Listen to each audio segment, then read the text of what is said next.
pleasure to meet a football legend and one of the greatest defenders the Nigeria Super Eagles ever had, legendary TARIBO West. Good afternoon, sir. It's a pleasure meeting you, sir. Happy to see you too. Of course, sir. Sir, you have a successful career as an international football player, starting from the Nigeria Football Club up to the national team.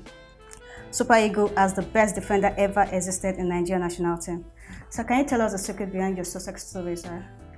Wow, it's a long story, but I think I will start especially when I started here in Nigeria with a second division club in Ijebu, and I was under the mentorship of Chief Adewale Teluo.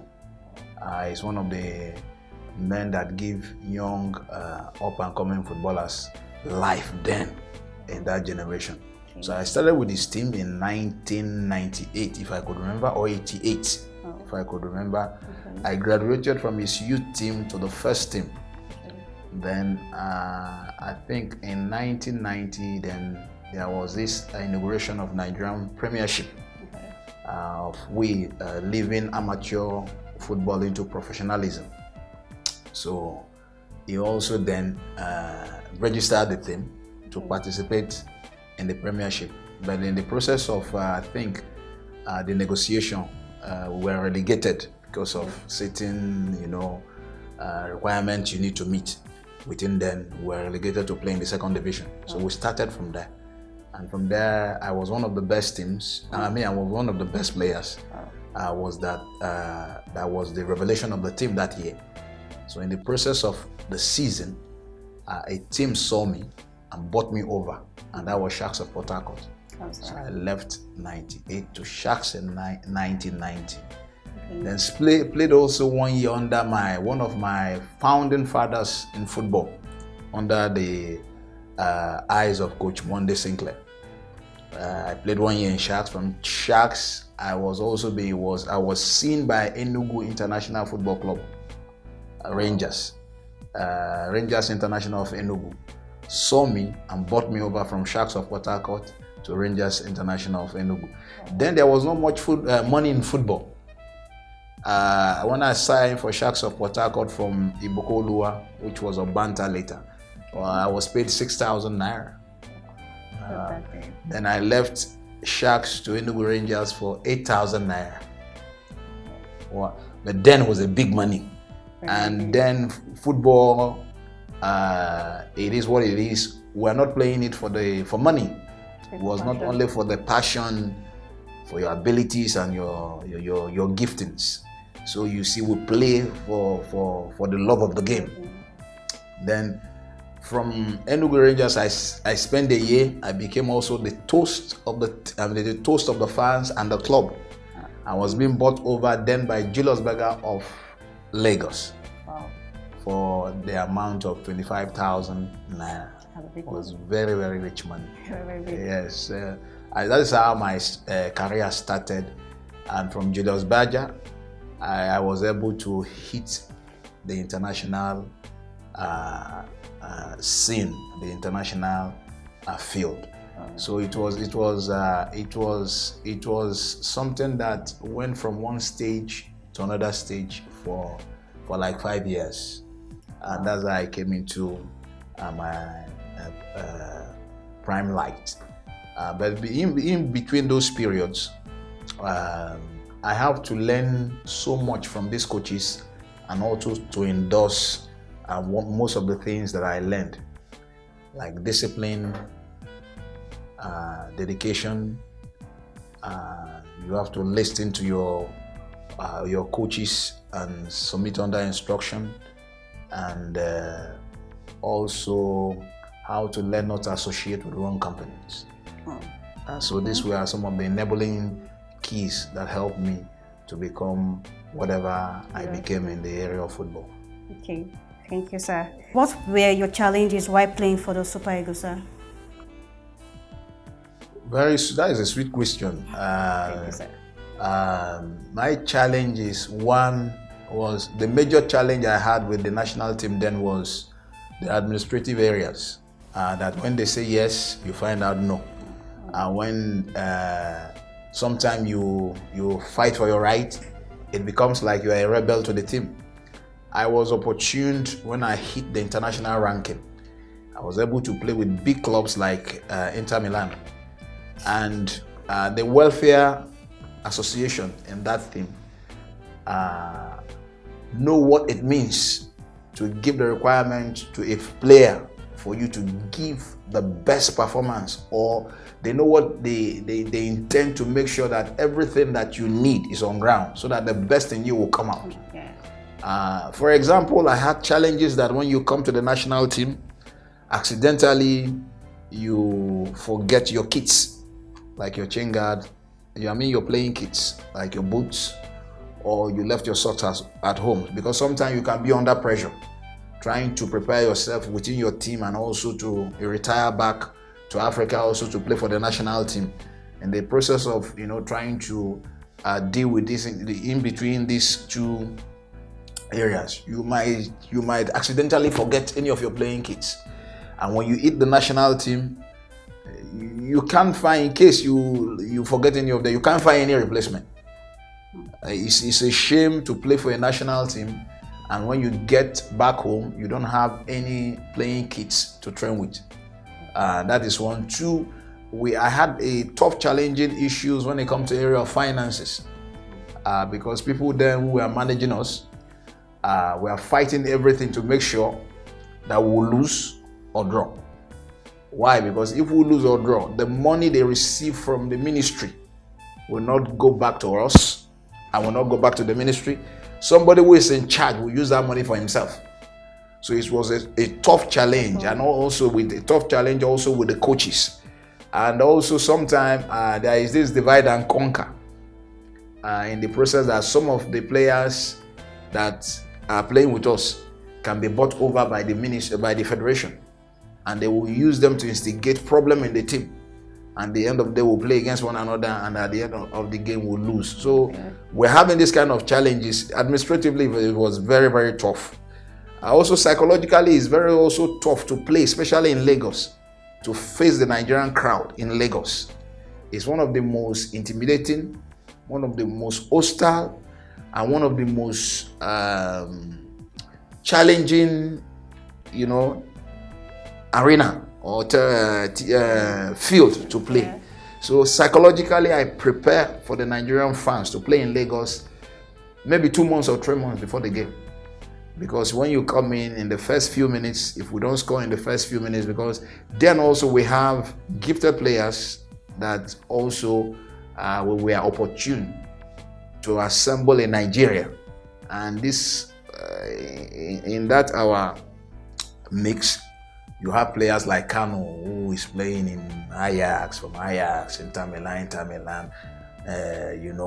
He's playing in one of the best, the biggest teams in Europe. You have Amunike playing in Barcelona. He's the best in Europe.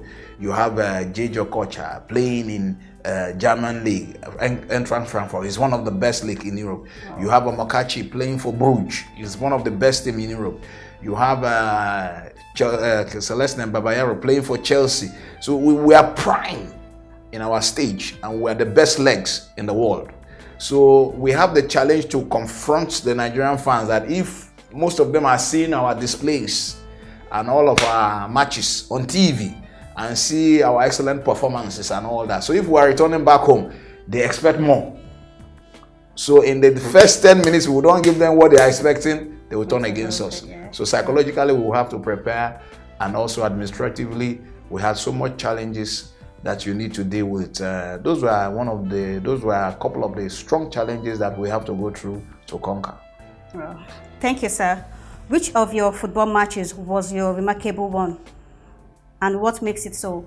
Well, there were so many, especially the European UEFA Cup final in 1998 between Inter Milan against Lazio. I was supposed to be the man of the match. There's few minutes at the end of the game, I was being provoked by one of my opponents. I will not forget Kashiragi. He hit me and I reply him back in the front of the referee. The referee saw it and showed me a red card. And we won that game 3-0. It was very psychological and very emotional for me. Wow. That is one. I think I have 3 aspects. I hope I have some little time. Hopefully. Sure. Okay. The second one was I was playing for my first team in Oxel in 1995. Cup Winners' Cup in UEFA. I accidentally made a mistake in the first meeting in our home ground, and I commit a blunder because I went to take a slide kick, then I miss it, then the attacker scored. Oh. Then we went back for a returning leg in England. I think it was against Coventry United Football Club. So, and they beat us. We played 0-0 in England. We played 1-0 in our home. So we lost. That was my second one. Was very painful and a very, very, very memorial one. The last one was our Atlanta 96. Okay. You know, we assembled the best team. Nigerians saw it and they gave it a name, the Dream Team. Mm-hmm. And that spirit followed us. We were able to go to the Olympics and conquer the world. And that match was one of the most memorable match in my career. Great. And that is wonderful. Thank you so much, sir. How can you compare the Super Eagles of your time and that of now? Nothing to be compared about. The Super Eagles of my time were gifted talent to this nation and to our generation. And if you watch across Africa and even across Europe, it's not easy to get such kind of bunch of players selected, being picked to represent a nation or a country. I can't compare that team with any team because number one, we have a style. Number two is like we form a certain kind of culture. Number three, the relationship within us. We played that until we became a family. And it came to a point, the NFF and the administrative ministry that comes in from different year to different year. One was able to understand and break the theme, and when they broke that theme, and some of us betray ourselves, it became one of the most painful experience or kind of that is the truth is that is what has affected us till we can not be able to come in to stand as a voice. Because some of us are still holding the grudges and the pains, and we are not able to forgive one another because we literally work for ourselves. At the end of the day, there were like some of us that stood out to become the Judas of the team that kill one another. And in the process of that, some are not able to forgive and forget. But I, for myself, have forgotten, I've forgiven, and I want to see how we can reunite again, so that at least every one of us has so much to contribute to this nation and also to African football.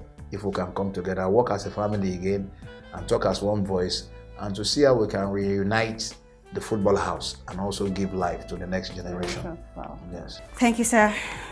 What rating can you give to the Super Eagles as of present? Are they meeting up to the standard internationally? They've been trying, but yes, they've been trying. I think credit should go to Clement Westerhoff, Bonfere Joe. These were the coaches that came into Nigeria, and they were able to discover the Nigerian spirit of faith or the giftings of our raw talent, and they were able to enhance it and lay down a solid foundation that we were able to build on. So when they left, the other coaches that came in, time was not given, and even if the time was given, they were not able to build a solid foundation that whereas a younger player can come in to understudy a major player and and go through that process to grow, graduate, and come into the shoes. For myself, when Keshi left, the vacuum was not open. Bonfrey and Westerhoff brought me in to understudy Stephen Keshi, and I took time to understudy him for years. And so when he left the shoes, I was able to and I received blessing from him because I was a young boy who was looking up to him. Yeah. I admire him so much. I was like a son to him, and I respect him. I look up to him, and I was able to learn properly. And so when he left, I received the blessing. Oh. But in my own generation, I did not transfer to anybody. I left there with pains. JJ did not transfer to anybody. He left there with pains. Amonike did not transfer to anybody. He left there with pains. Amokachi did not transfer to anybody. He left there with pains. Most of the young men retired. I myself, I was being retired because I was telling the Football Federation the right thing to do and what we have to do to achieve the best. So I was being sacked in the national team. So I left with bitterness. Rashidi Yakini died with bitterness. So this affected the team for long years. And I also want to give credit to Guinness Breweries, Nigeria. Oh. Yes, because there was a year they mobilized all the ex-international, especially from my generation, and they gave us they gave us a free lunch for 3 days, an accommodation, let us eat and whatever we want to do. And when we are going back home, they gave us a $2,000 as just a fuel money to just appease our spirit, so that grace will come back to the national team. Then also this year, Amaju lead NFF should also be given credit because he assembled the older generation of Amesimaka, Shego Degbami, Emmanuel Okala, Josie Dombraye, well, like up to 40 players, Felix Owolabi, the generation of Paul Hamilton and Co. was able to assemble a lot of players. Most of these players retired, and after retirement, there was no retirement scheme for them. Some of them fell ill. Some of them were having cancers. Yes, or even right now. So he was able to assemble this ex-international, give them free lunch for like 2 days. Give them an hotel accommodation for like 2 days. Wonderful. And give a payment of 300,000 for every one of them. Wow. With my generation, Mutiu, Ikeshurumu, Uchekuchuku, Benny Roha, Lawyer Ago, and the rest of other stars like that, JJ Okocha and the Kano. So some way, somehow, there was this peace that reunited us again, because a lot of players, to tell you the fact, were retired out of the national team and out of their football in scene painfully, bitterly, and with a lot of grief. So when that happened, there was a kind of the spirit of joy that came back to the national team. So, thank you, sir. What are the missing techniques found in the present Nigerian national team in the Super Eagles today? I think the generation has declined. You can't compare our generation to this generation. And it's not only in football, I think in every other sector. Oh. So that is the missing link. But I pray that with much prayers, we pray that Nigeria can still get back to its premiership, because there are young talents that if we have a vision in the administrative area of the NFF, we can implement it to see how we can build on this younger future stars of Nigeria that can bring even better team and performance than our generations. How can they be collected? Not every one of us can be found in the federal character. When I mean federal character, not every one of us can be coaches, and not every one of us can be the coach of the national team or work in the area of the federal administrative area. Some of us should be sent to the grassroots. If it is a football, if the NFF has a good manifesto, some of us who represented this country properly, that are credible, that are competent, that they know the know-how they can invest on. It's only in Nigeria I see that this country don't value any good thing that God gave them. And when you have a nation that don't value the values of his own citizen, they will lose everything. And that's where the country has come. We're losing everything. This is the country where you come. I think, from my personal experience in my 26 years living overseas and other parts of the world, this is the first nation for a black man and a white man. And whatever is needed is in this country. But it's a country that does not value its own citizens. I can't see where a nation where you have Uche Okechukwu, Peter Rufai, Kano Wanko, Daniel Amokachi, Emmanuel Amunike. Why will Emmanuel Amunike go and coach Tanzania? Why? Meanwhile, he has the opportunity and the abilities to take care of Enyimba Football Club. That you can even make him the CEO, that means the chairman of Imo State Football Association, and give him Enyimba and give him something like 5 billion to see as a trial for the next 4 years. If he doesn't perform, then you can sack him. We don't have it here. But we have our contemporaries that we play with overseas. Maldini, my teammate, is AC Milan. He's the chief director of AC Milan Football Club. Oliver Minhoff is my teammate, is AC Milan. He's the voice and the chair, is the manager of the national team. I can go on and tell you players, even my contemporaries. Guardiola, I played with him when I was in El Arabi, is in Wakra.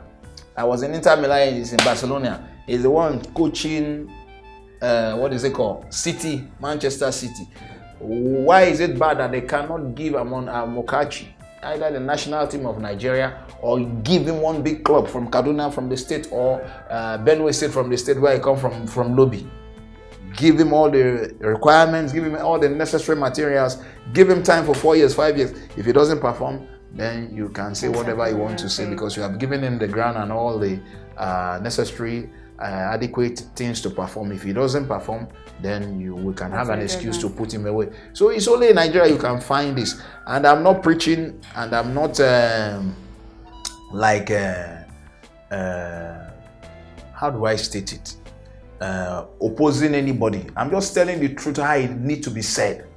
That the structure and the system in this country and their mindset need to be changed, so that we can give life in the area of football to a young generation of this nation that has so much to, to profit.